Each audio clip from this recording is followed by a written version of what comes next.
বন্ধুরা, আমাদের সবারই কম বেশি গাড়ি সম্পর্কে আগ্রহ রয়েছে। বর্তমান বিশ্বে কিছু কিছু গাড়ি কোম্পানি রয়েছে যারা কোটি টাকার উপরে তাদের বিজনেস করে থাকে, যাদের গাড়িগুলো কিনতে হলে আপনাকে প্রচুর পরিমাণে টাকা গুনতে হবে। ফলে তারা অবস্থান করে নিয়েছে বিশ্বের শীর্ষে। তো আজ আমরা তেমনই বিশ্বের শীর্ষে থাকা 5টি গাড়ি কোম্পানি নিয়ে আলোচনা করব। তাহলে চলুন শুরু করা যাক। Number 5, Bentley. এটি জার্মান অধিকৃত ব্রিটিশ বিলাসবহুল গাড়ি নির্মাতা প্রতিষ্ঠান। 1919 সালের 18 জানুয়ারি বেন্টলি প্রতিষ্ঠিত হয়। Number 4, Rolls Royce.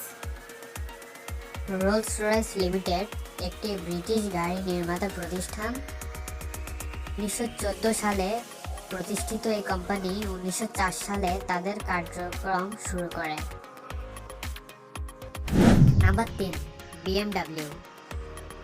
বিএমডব্লিউ হচ্ছে একটি জার্মান মোটরগাড়ি, মোটরসাইকেল ও ইঞ্জিন নির্মাতা প্রতিষ্ঠান। এটি প্রতিষ্ঠিত হয়েছে 1916 সালে। Number 2, Tesla.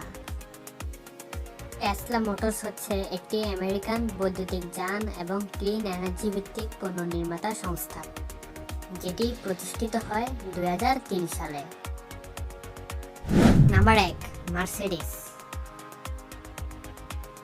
1901 সালে সর্বপ্রথম মার্সিডিজ মোটর গাড়ি বাজারে ছাড়া হয়, যার সুপরিচিতি আজকের শীর্ষে নাম্বার 1-এ এনে দিয়েছে। তো বন্ধুরা, শীর্ষে থাকা এই 5টি ব্র্যান্ডের মধ্যে আপনার সবচেয়ে পছন্দের কোনটি? কমেন্ট করে নিশ্চয়ই জানাবেন। ধন্যবাদ।